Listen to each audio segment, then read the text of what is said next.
Support comes from the Missouri Forest Products Association. Missouri produces wood pallets, railroad ties, white oak barrels, hardwood floors, and more. Details on the variety of products made in the state are at choosewood.com.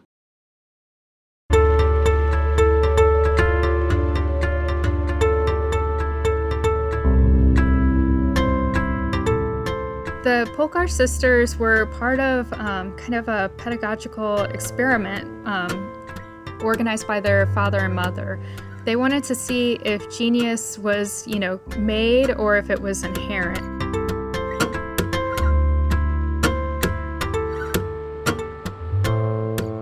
I think today, young people really do have kind of dominance in the game. These parents are so proud of their kids, and a lot of them make sure that they have things going on in their lives beyond chess. It's either a parent pushing too hard or they're just not being the resources. When you think of the world's great chess players, you might well think of a teenager, maybe Bobby Fischer. He won the so-called Game of the Century at 13. Or Magnus Carlsen. He became a grandmaster at 13 and was number 1 in the world by 19. Maybe even St. Louis's own Susan Polgar and her sisters. All three saw big success before the age of 16. Now a new exhibit at the World Chess Hall of Fame in the Central West End puts these prodigies into focus. It's called Masterminds, Chess Prodigies, and it opens this Thursday. I'm Sarah Fensky. This is St. Louis on the Air.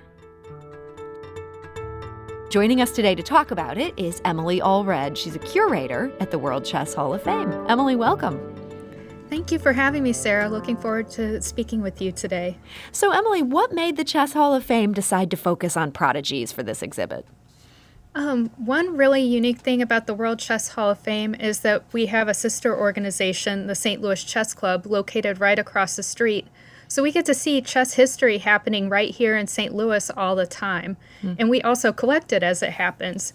So when we hold big tournaments like the U.S. Junior Championship, the U.S. Junior Girls, the Cairns Cup, the strongest international tournament for women in the world, we're collecting the score sheets, the posters, things signed by the players, in addition to just getting to know them and, because for a lot of them, St. Louis is a second home. So it was just kind of a natural fit to develop this into a show. So you had a lot of this stuff already laying around. Is that fair to say?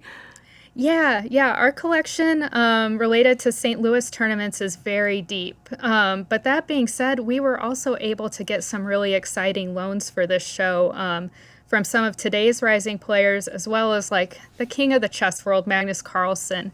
We have one of his world championship trophies on loan to us, as well as this really gorgeous amber chess set. And you don't have to be a grandmaster to appreciate the beauty of this piece. It's an amber chess set that once belonged to another world champion who was also a prodigy, and now it's in his collection. And he was very kind to send all of these materials to us all the way from Norway in the middle of a pandemic, which is just a really wonderful support of our museum. So there's some history in these items, but it sounds like some of them might also qualify as art.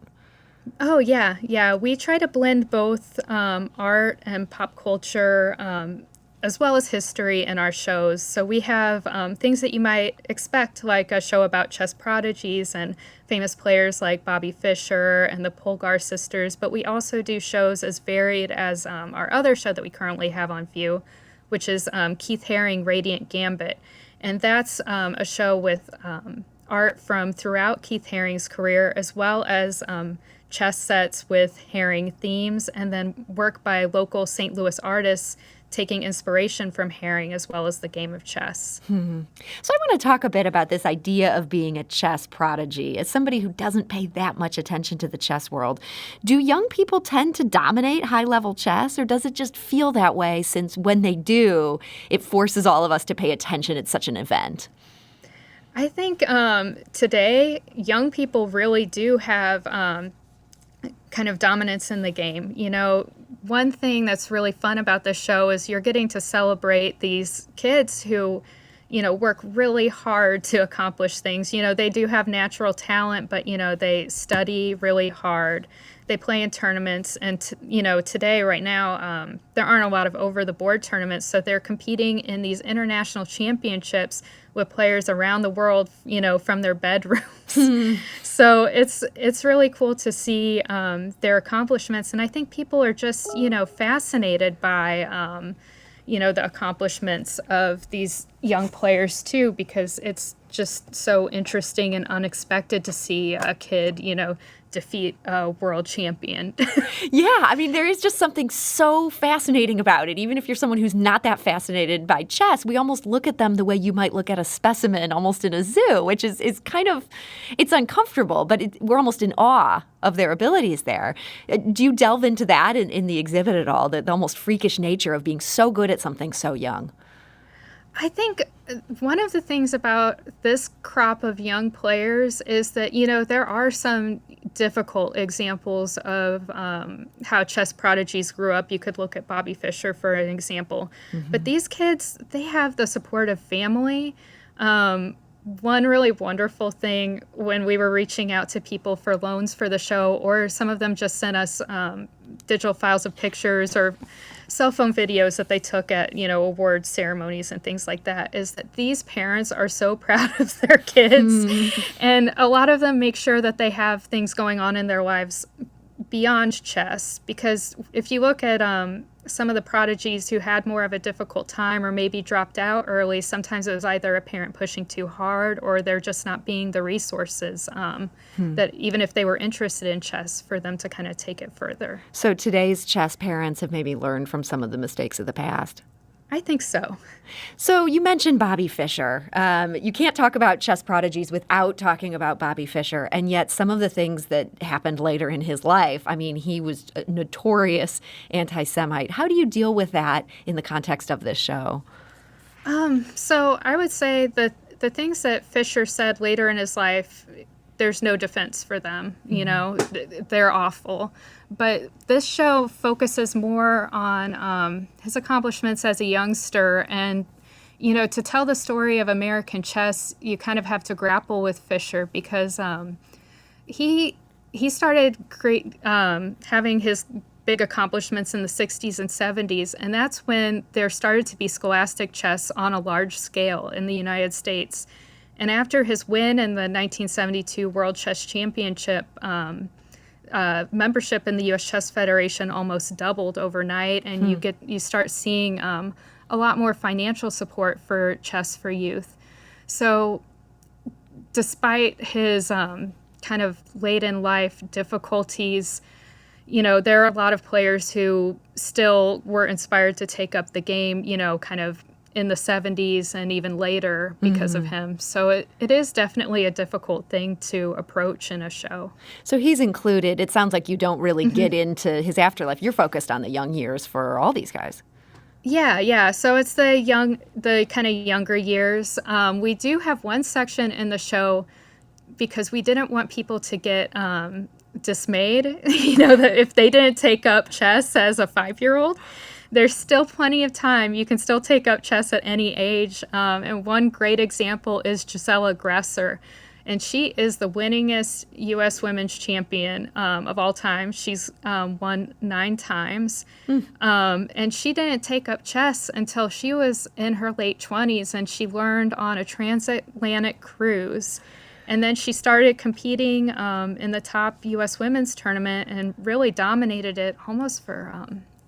I guess she won her final one late 60s, early 70s. So, going from the 1930s or late 1930s on, she was a force. Boy, I was really happy to hear about her and realize that old people can still have a chance to learn new things until you mentioned late 20s is when she picked it up. That's already in the rearview mirror for some of us. Is there any point in trying to learn how to play chess at, say, 40?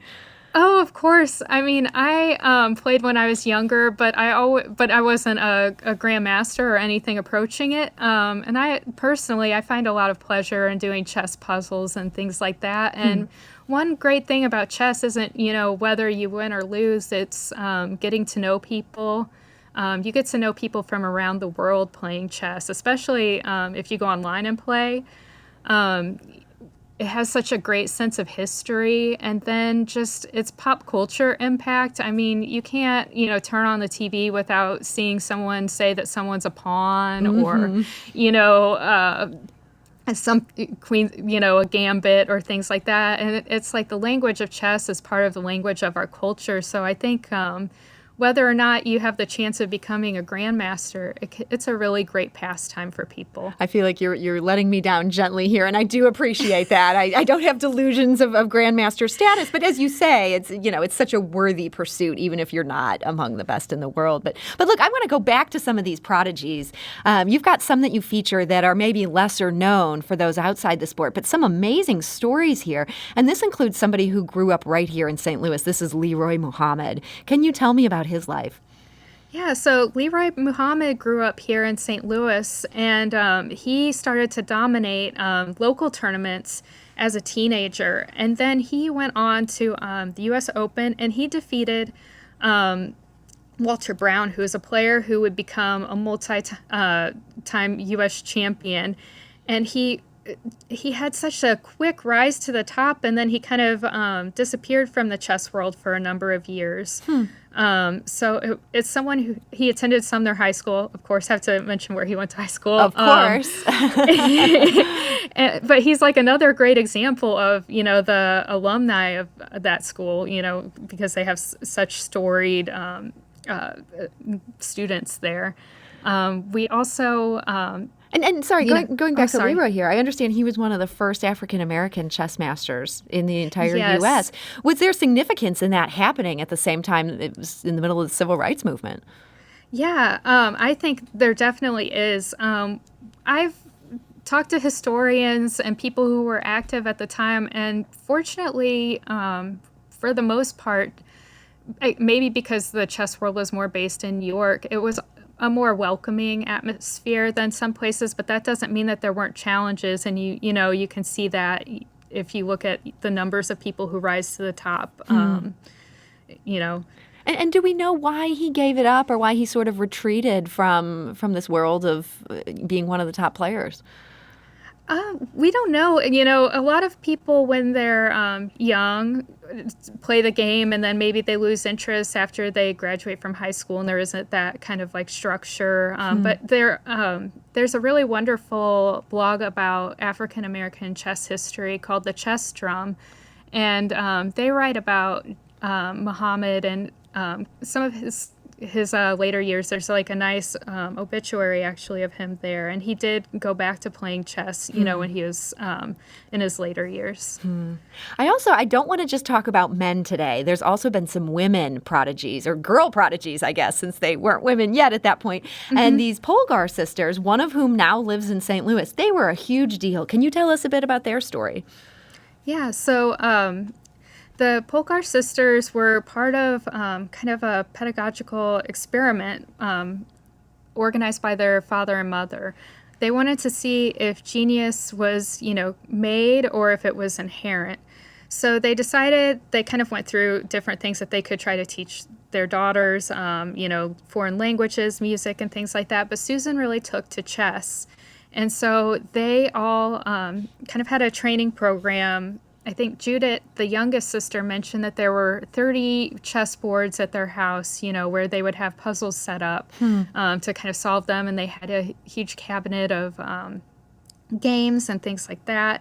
And Susan really was a trailblazer in the world of chess. She was the first woman to become a grandmaster through kind of traditional means. She's a women's world chess champion. And then here in St. Louis, she's been leading Webster University to numerous championships with their chess team. And then her youngest sister, Judith, she is one of the strongest female chess players of all time. Or she is the strongest female chess player of all time. Sorry, I have to correct myself. And she, is first woman to be in the top 10 players in the world. But they faced a lot of difficulty on their way to the top, due to sexism and things like that. So they really, kind of went through a difficult time, but they're these wonderful examples of, what women can do in the game. And you said their parents had set this up as an experiment. What are we thinking? What does this experiment show? Is it all come down to the training and the exposure at a young age? They say that, I looked, they say that it is, a lot of training. I think, you have to like the game to excel at it at the highest level. And, there is a certain amount of innate talent, but looking at what these kids do, they are training all the time and things like that. There's a lot of hard work that they put into it too. You've also got some younger prodigies where people who might be considered almost a current prodigy, where you've got their stuff on hand here. Who's somebody for the younger set that they might relate to here? I think Carissa Yip is one of the really exciting young American players right now. She's been rising to the top, and one really cool thing that she did right here in St. Louis is she defeated the reigning women's world chess champion in a game in the Cairns Cup, which is this really strong international tournament featuring the best female players from around the world. She's only 16, and so she's on track, if she keeps going, to become only the third female grandmaster in the United States and the first one to be born here to achieve the title. So it's been really cool to see her accomplishments. And then there's another young player, Jeffrey Zhang, who also competes here in St. Louis often. He's in the top 50 players in the world. He won the World Junior Championship just at 15, and he's the first American to win it since 1997. So I feel like, if you're looking at those names that you're going to start hearing, definitely those two. That's very exciting. And this exhibit, this opens on Thursday. RSVPs are required for the reception. That's, again, at the World Chess Hall of Fame in the Central West End. But even though RSVPs are required, it is free. It's open to the public. You can get more information about that on our website or on theirs. We did have a question that came in from a caller who was happy to have us take it off the air. Rich wants to know, why do we continue to separate boys and girls in chess competition? Emily, I'm wondering if you have any thoughts on that. It's a good question. Yeah, so there are lots of opinions on that. The Polgar sisters, especially she is like, I want to compete against guys because that's how, the stronger players at the time were male. There's no enforced separation of men and women or girls and boys in the U.S. championships, the U.S. junior championships. But a lot of times, if you're a female player, you might choose to compete in the women's championship or the junior girls championship just because the prize fund, you might have a better shot of getting a higher place in the tournament and therefore a higher prize fund. A lot of the younger players, they don't compete only in male or female tournaments. And then some people say, in a world where there is sexism, sometimes it's nice to have those competitions for girls and women where it's kind of a space just for them. That makes sense. Well, speaking of female chess prodigies, I can't have this conversation at this moment in time without mentioning The Queen's Gambit. This has been a huge hit for Netflix, and it deals with a young woman, again, girl. I keep using woman when I should use girl, a girl chess prodigy. Have you seen an increase in interest into the Hall of Fame and the chess club because of this Netflix show? Yes, we have had an enormous amount of people who've come here for the first time because they've become interested in the game just because of the show. And they'll mention it when they come here and they'll say, oh, we'd like to get more into the game. We also, this past Christmas, our award-winning gift shop, Q Boutique, they sold double the amount of chess sets that they usually do.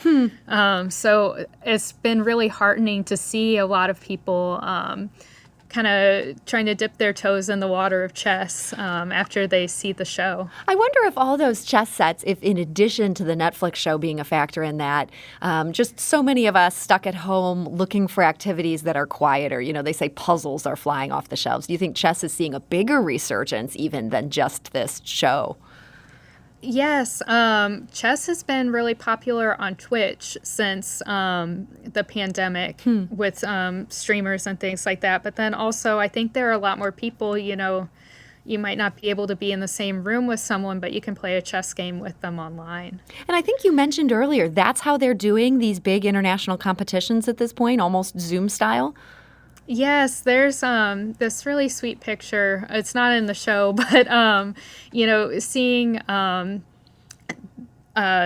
of the spaces where these kids are competing. One of the lenders to the show, Alice Lee, she had her set up with her computer. And also some stuffed animals, I'm imagining maybe for moral support. But yeah, they're doing a lot of these big tournaments online, and it seems like it's a nice way for them to kind of keep engaged with the game when they can't actually get together. Well, if people are feeling spurred to learn more about chess or learn more about these child prodigies, this exhibit is going to be open all the way through November 7th. It's open to visitors with a 25% capacity, so you don't have to worry so much about germs. There should be some nice spacing in there. You can also do a virtual tour. There's all sorts of ways to do that. We'll get that information on our website. And Emily Allred, curator at the World Chess Hall of Fame, I want to thank you so much for joining us today. Thank you for having me. This is St. Louis on the Air on St. Louis Public Radio, 90.7 KWMU. Do you find yourself regularly listening to episodes of St. Louis on the Air? Suggest us to a friend you think might enjoy our conversations, and leave us a review and rating on Apple Podcasts on the App Store. It's the simplest way to help people discover our show. Thank you.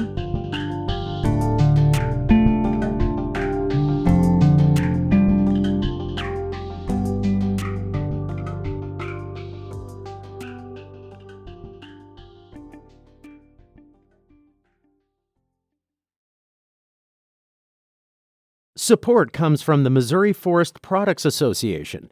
Missouri produces wood pallets, railroad ties, white oak barrels, hardwood floors, and more. Details on the variety of products made in the state are at choosewood.com.